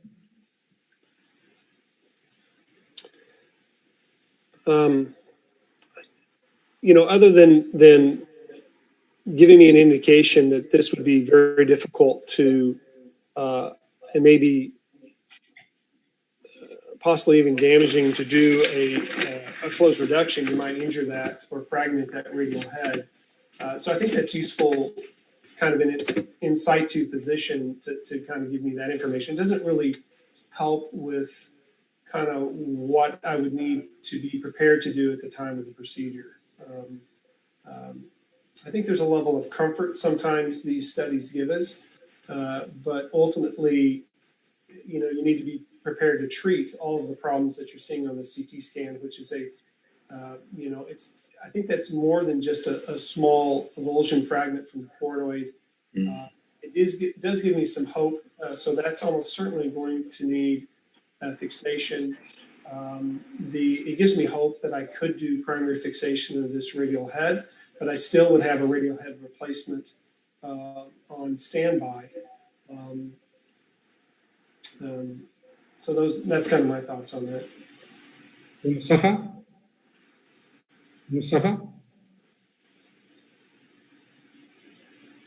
Did the CT scan add anything? Is it a part of a terrible triad, or is it only fracture head radius?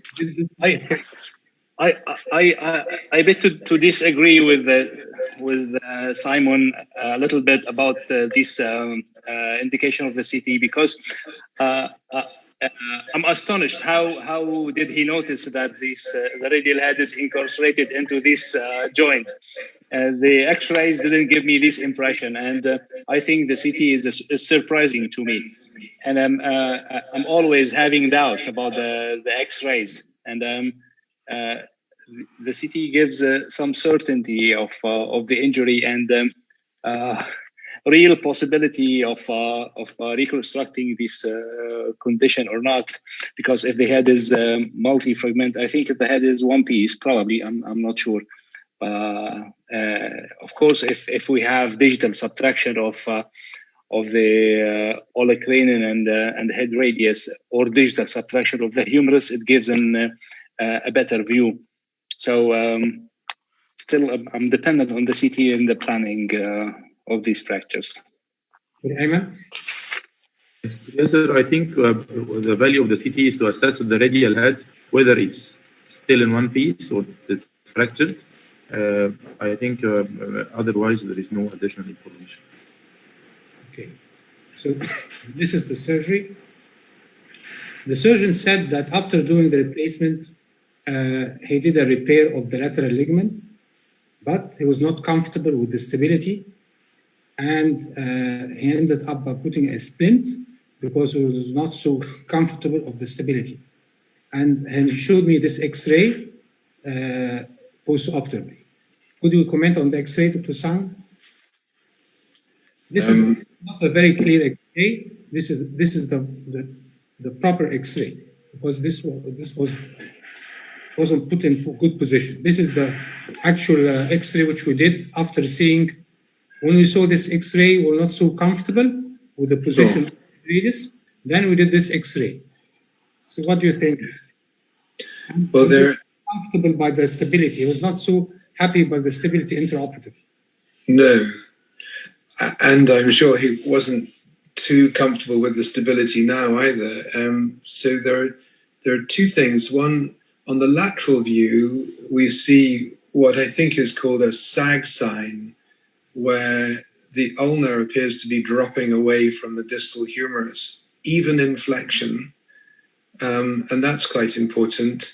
And then on the anteroposterior view, the height of the radial head is rather longer. The length of the radial head is higher than the comparison with the coronoid. So the elbow is shifted into a varus position. So the medial facet of the coronoid is now jammed against the trochlea. So we've got and if you've got an asymmetric ulnar humeral joint and a sag sign, it means that there must be rotatory instability. So we have now a rotatory instability with a fixed aberrant radial head height. This is going to be uncomfortable for the capitellum. Okay, Dr. Christopher? I agree. The radial head appears to be overstuffed. I agree with that. Is there any mention of what they did with the coronoid at the time of surgery?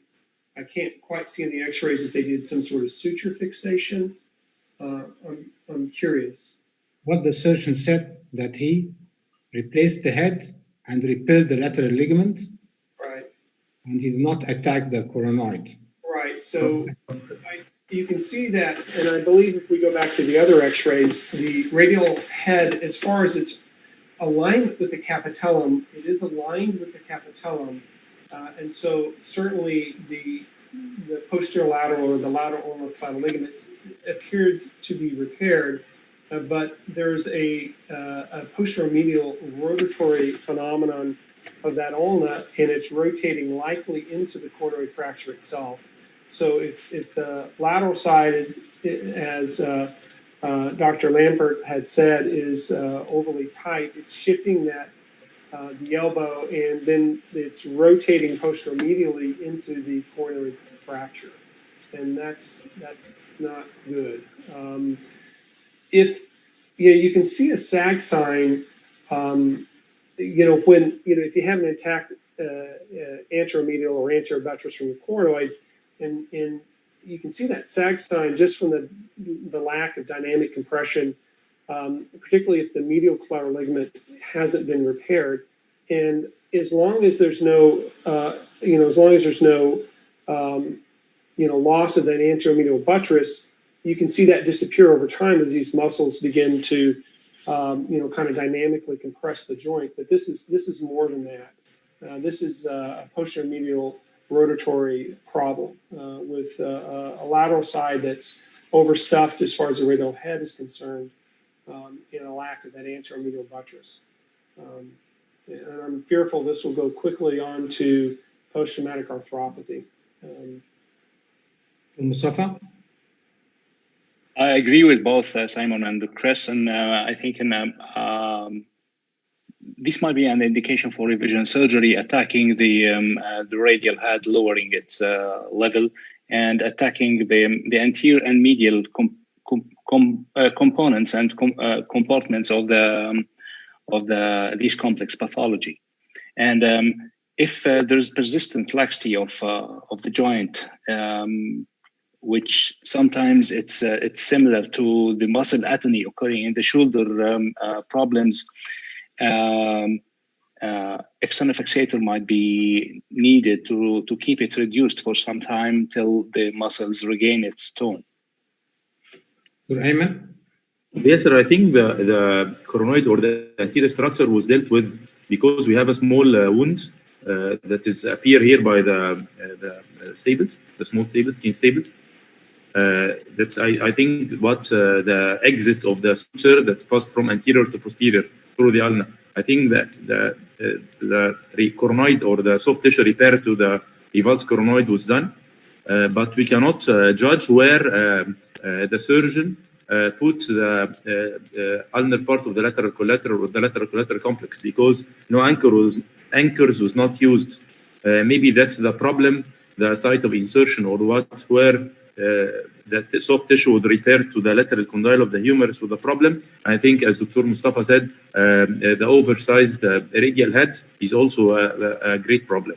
The whole joint stuffed, and that's what prevents a good seat of the trochlea in the olecranon fossa. Sorry, on the proximal ulna even. It has to be revised both in the prosthesis and both of the soft tissue attachment again, I think. Very good. So this was the decision. It was re-surgery and opening of the Aristotelic side and putting a suitable size of the head. So the question for the listening doctors, when you do a replacement during the first surgery, any tips and tricks to judge the height? Should you do an X-ray intraoperatively? And when do you attack the medial ligament? So we can ask Dr. Lambert, give us your tips and tricks. How do you decide the height or the length of the head radius? And when do you attack the medial ligament? Well, I expose the elbow really quite widely. So when you have the trial in place, obviously the articular surface of the trial needs to be no further proximal than the cartilaginous surface of the lateral facet of the coronoid. So in pronosupination. So I think, first of all, visual inspection helps. But it is also helpful to look at intraoperative fluoroscopy. So I would add, particularly if there's a smaller exposure, for instance, for a very comminuted radial head fracture that is more or less isolated, not with a big fracture dislocation. So the smaller the exposure and the more complex the radial head fracture, the more likely I am to advocate and use fluoroscopy. And in terms of the medial side, on this particular case, I completely agree with Ayman. There has been a coronoid reconstruction in the sense that you can see the coronoid tip now, and in fact that looks really quite nicely done with transosseous sutures, I think. But after the radial head is in place and balanced correctly with the proximal ulna, then I would do an EUA, obviously untable with fluoroscopy. And if I did have a valgus instability with rotation, I would certainly go ahead and have a think about the anteromedial facet and the anteromedial band reconstruction. So it would be an intraoperative fluoroscopically driven decision. Okay, Dr. Christopher? I couldn't agree more on pretty much all the points that Dr. Lambert said. I think first off, as far as setting the head height or the length of the radial head, I do try to visualize the lateral aspect of the ulnohumeral articulation. Dr. Ring has an article talking about that. It's Graham King. And he even mentioned using a dental mirror, like in smaller cases with smaller exposure, to actually put a dental mirror in there and look at the cartilage on that lateral side of the ulnohumeral articulation. And if it's gapping open at all, it's too long. And you want to have a direct cartilage compression there. And I don't often break out the dental mirror, but I have at times in the past to look at that if I don't want to create a larger exposure to frankly see that. The other thing I will do is bring in fluoroscopy and look at the medial side of the ulnohumeral or ulnar trochlear articulation. And there's the described delta sign. So that will normally those two facets should be parallel. Now that's a little complex when there's a coronoid fracture, because if that coronoid fracture involves, and invariably it does, the medial aspect of the ulnohumeral articulation, however that is reduced, can make that river delta or delta sign very difficult to interpret. But if the coronoid is intact, that's a very good way of looking whether you're too tight or frankly or not tight enough, because the articulation between the trochlea and the medial coronoid facet should be parallel, whereas on the lateral side, it can be fairly variable. And so I use that river delta or delta sign, particularly if the coronoid's intact, as another way of checking whether my radial head size or height, length, whatever is appropriate. I do agree also as far as going and repairing the medial side of the elbow or revising some sort of coronoid fixation is going to be based on an intraoperative fluoroscopic evaluation. So I would initially approach this, revise the radial head, revise the lateral ulnar collateral ligament repair.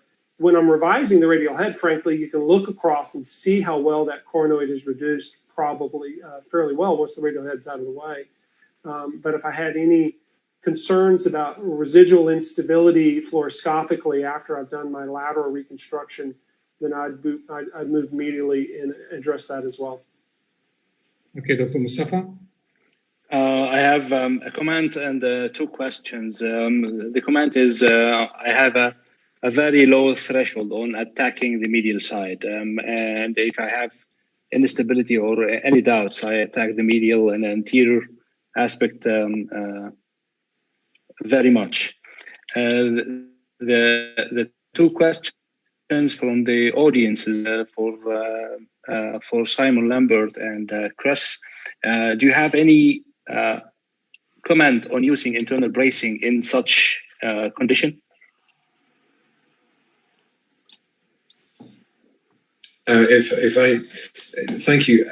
I sometimes augment the ligament repair with what is effectively an internal brace, which is essentially a suture, a box suture of usually a polyester-based braided type of suture. So it's not a mechanical device, but it's a braided ligament box suture that simply helps the ligament not to get elongated in the first few weeks of early motion. In as much as that's an internal brace, I do internally brace the repair. I don't have any experience with the mechanical internal brace that is beginning to gain popularity, and I have not now used external fixation for quite some time. except in the post-traumatic conditions. So that's my limit on internal bracing, I'm afraid. Chris, question from the audience about how do you fix the coronoid fractures if it's larger than this, if it's grade 2 or 3, not a rim fracture? So sometimes, if you have the opportunity, if the radial head is out and you have good visualization of it, I have used retrograde screws, and there's been a study that's shown that is biomechanically superior to antegrade screws, frankly, for fixation of the coronoid. So if it's a single non-comminuted fragment that I can access from the lateral side, sometimes I'll do retrograde screws from the dorsal crest of the ulna into the fragment itself. If it's comminuted or complex, I'll do a medial-based approach and use a plate. Supplemented sometimes with threaded K-wires from dorsal, or perhaps even, again, a retrograde screw dorsally. And depending upon, the one thing that I find difficult with the Hotchkiss over the top approach, and even the FCU splitting approach, is sometimes that's not an adequate exposure for me for kind of more complex coronoid fractures, and so I'll use a more extensive release of the FCU and the distal aspect of the flexor pronator mass off of the ulna, bringing that up subperiosteally, and then you'll have really good exposure of that coronoid, particularly if that coronoid is a part of a complex ulna fracture. Then you can just use that, extend that approach and do plate fixation of your olecranon or more distal ulnar fracture pattern. I'm not, I'll be honest with you, I've used lots of suture fixation of kind of, borderline, type 1, type 2 fractures. And sometimes that gives me a good sense of fixation, but over my career, I've become more aggressive at using rigid fixation for fixation of the coronoid. I've been happier with that. Yeah, thank you. Dr. Yasser? Okay, so this is my case. If you want to present another case, or I think it's time to finish our webinar, it's up to you, Mustafa. We have a case ready for presentation. We can add 10 more minutes if you don't mind. Okay. Okay.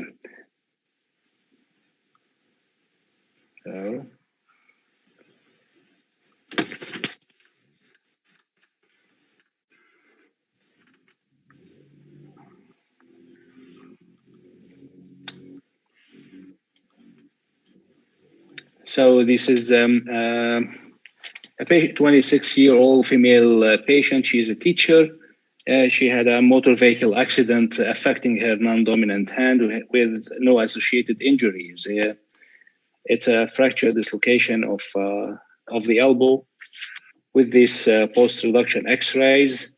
I don't think we need to comment more on this. Her CT is as you see, with the comminuted fracture of the elbow and reduced ulnohumeral articulation. This patient doesn't want her elbow to be, she doesn't want prosthesis in her elbow. So she asked us to fix the head of the radius as much as possible and not to replace it.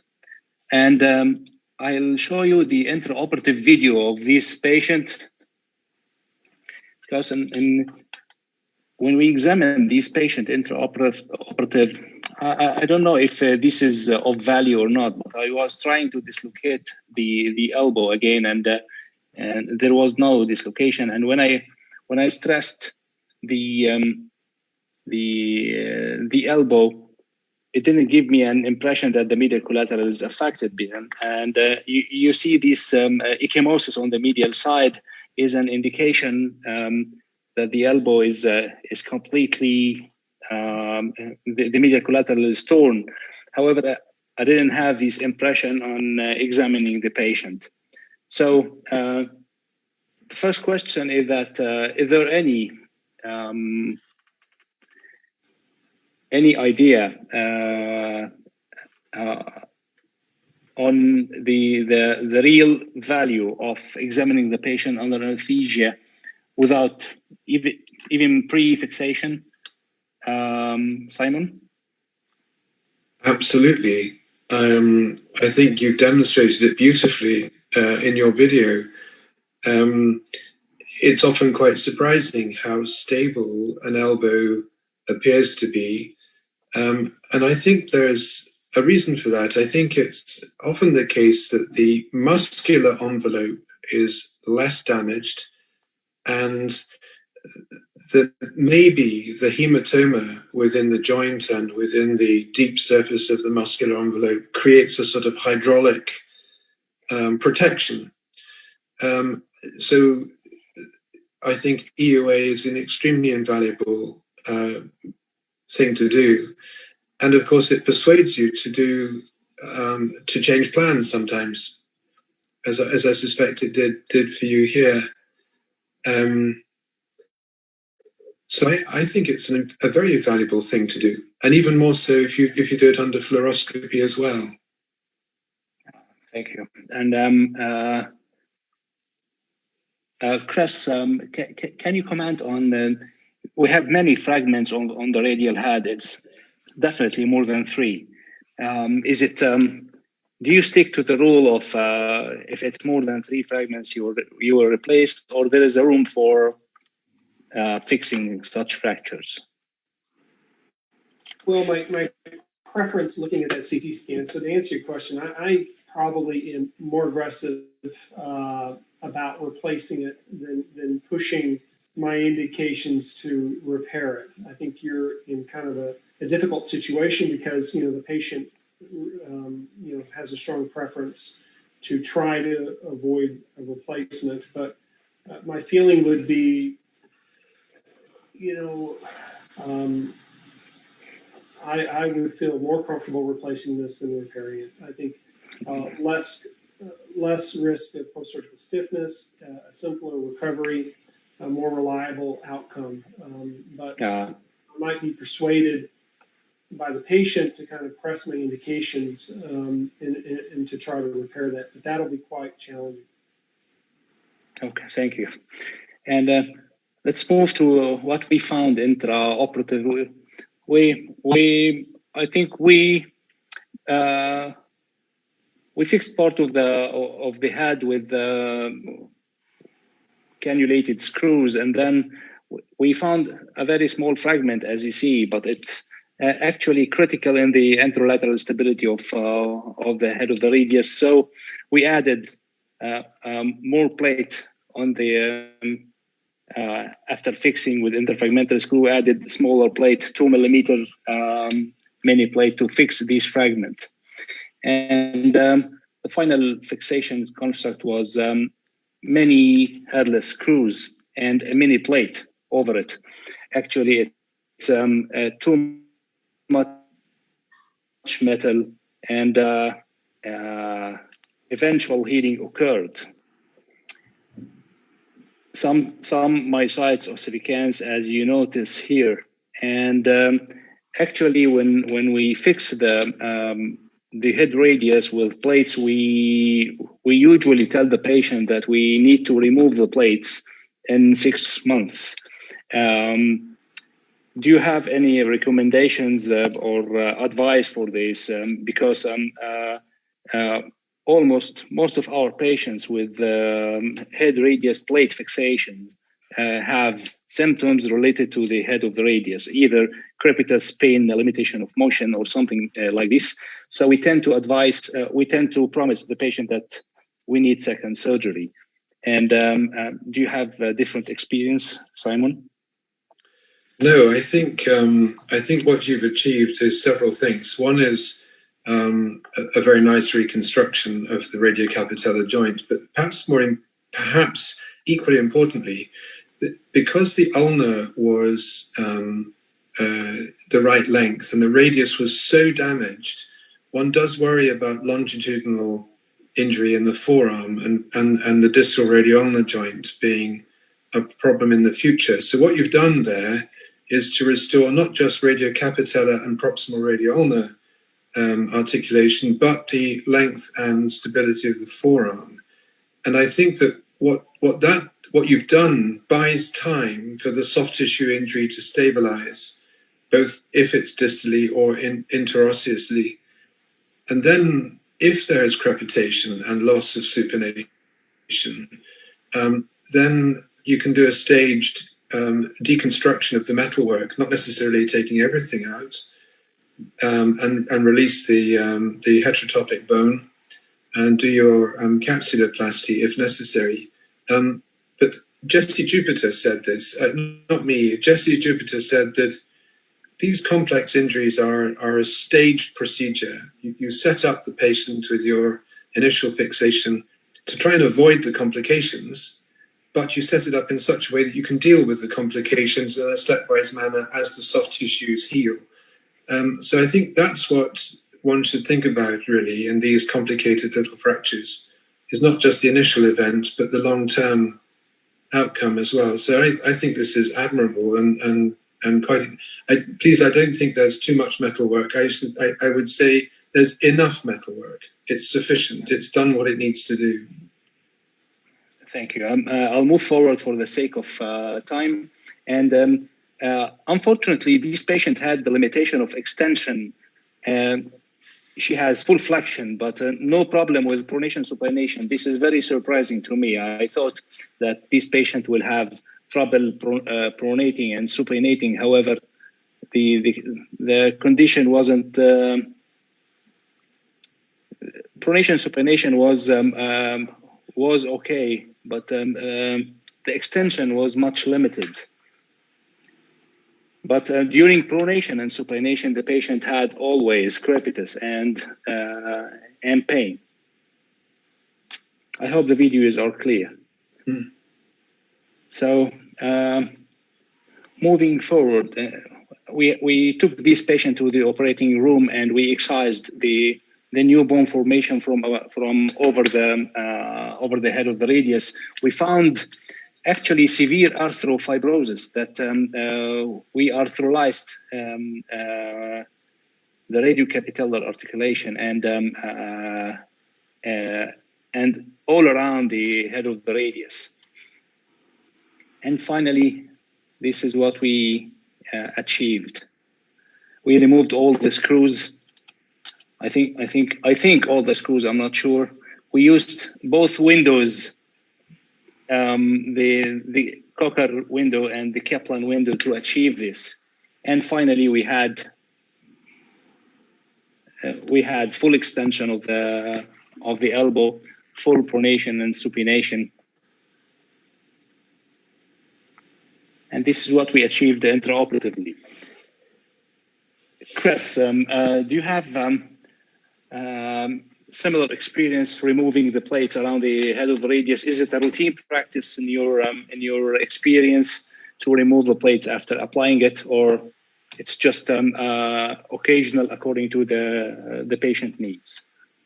So I would say, unfortunately, it's fairly routine to have to remove the plates. I'd like it not to be. I would base the plate removal on, whether the patient has limitation to forearm rotation and also pain and crepitus. And my experience with plates has been that oftentimes, so I don't have a set rule that I have to take the plate out, but oftentimes the patient's symptoms of crepitus or limitations with prosupination will lead me to taking the plate out. But I don't, I warn the folks that I'm going to do a more complex reconstruction that includes a plate, that's a possibility, but I wouldn't necessarily plan to take it out if they were symptom-free. Unfortunately, a lot of those patients do have limitations to forearm rotation and some crepitus that they don't like. And so it oftentimes does drive me to have to do that. Thank you very much. I think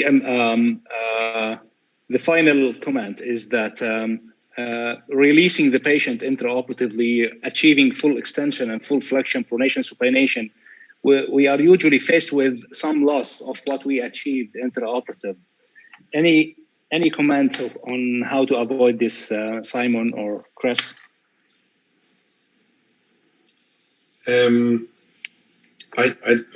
You know, what is very clear from the videos is meticulous surgical technique, number one.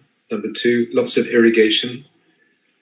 Number three, perfect postoperative analgesia so that early movement can be initiated. And sometimes the use of, for me, indomethacin or some form of non-steroidal anti-inflammatory to reduce the likelihood of heterotopic bone again. With great respect to physiotherapy colleagues, very careful application of physiotherapy because of the risk of co-contracture or co-contraction that can be induced by, let's say, enthusiastic but and well-intentioned but not accurate physiotherapy. So all those measures, for me, are relevant. Do you use CPM, Chris, for such injuries or such surgeries? So I would say I would like to, but I'll tell you that nobody. So you know, for us to use a CPM, we have to have insurance funding to do so, and almost all of the insurances in where I work will not cover it, and patients cannot afford to cover the cost themselves. So. Some of these protocols that you see, you know, in the literature and people talking about, I can't practically use. So that's one thing. I think that's a very interesting point. That I think is if you look at the literature and you talk to your colleagues, I don't think there's much of any science that I'm aware of that really defines our post-surgical protocols. And I think a lot of our post-surgical protocols are just, I mean, they're just not well founded in solid science. And I think we use common sense, we use experience, we use what we were trained to taught to do, but I just don't think there's a good guidance scientifically as to how to manage these patients post-surgically. I will tell you what I do, but I will admit that there's not a great basis in science for this. And that is, number one, I do use HO prophylaxis, particularly in a case, I mean, I almost universally use it when I'm doing a contracture release for trauma. I don't routinely use it for contracture release related to like degenerative conditions like osteoarthritis. Perhaps I should. I haven't seen heterotopic ossification as a very common complication in those patients, but clearly for patients that have already demonstrated they're going to form heterotopic ossification, like this patient, I certainly, and really for me practically, for all traumatic contractures, I'm going to use some form of HO prophylaxis. Now, I think that's another thing that isn't well, I mean, there is some science, but not a lot about, well, what do you do for HO prophylaxis? And just reviewing for this talk, you know, you see people that'll do 7 days of indomethacin to 6 weeks of indomethacin. They'll have folks that use low dose radiation of 600 to 700 centigrade and every combination you can imagine. So in general, what I will do is I will give the patient an option for HO prophylaxis of low dose radiation versus indomethacin is what I've done. In general, my personal experience, again, this is just my personal experience, is that for HO prevention, the low dose radiation therapy seems to be more effective for my patients. So if I'm to counsel them in any direction, typically I'll kind of lean that way. Clearly, you got to move these folks after surgery. You know, you have to. So how do you do it? Well, I would love to use the CPM and an indwelling interscalene catheter, but the practical point is I can't do that. So oftentimes I send these people, you know, to physiotherapy because I can't use. Number one, I teach them a self-directed home exercise program. I want them to start as soon as they can. I do use dynamic splinting a lot. I'll use the, and not the Dynasplints that have, but the adjustable variable tension splinting. I'll use those devices. I think they've been more successful for me in lieu of not being able to use CPMs. So I'll do a self-directed early range of motion protocol followed up by supervised motion protocol with physical therapy that hopefully I can trust to not be overly aggressive, because I agree completely with Dr. Lambert in that regard. And then I'll use kind of a dynamic splinting program to try to maintain their motion. But I think obviously knowing what to do surgically is challenging and complex and evolving, and we're trying to get there. But I think what even has much less science is the post-surgical protocol. And I think, I'm at fault because I haven't studied it as well, but we haven't really studied that. And I think that's, for me, oftentimes the more challenging aspect of these cases is how to manage them post-surgically to maximize that outcome and to try to maintain that motion I was able to obtain on the table when I do the surgery. Thank you very much. Now I'm leaving the microphone for Dr. Yasser to conclude this session. And before leaving, I'd like to thank Chris, Simon, Ayman, and all the audiences for this very good input. Thank you very much. Thank you. Thank you. Thank you very much for the speakers, Dr. Simon Lampert, Dr. Christopher White, Dr. Mustafa Mahmoud Ayman. Thank you very much. Yes. I want to announce for the coming webinar, all of you are invited. It will be on rotator cuff injuries, anchors versus transosseous fixation. I also want to thank our company Novartis for the support, and I hope all of you can join us in the coming meeting. Thank you very much. Thank you. Bye-bye. Cheerio. Thank you.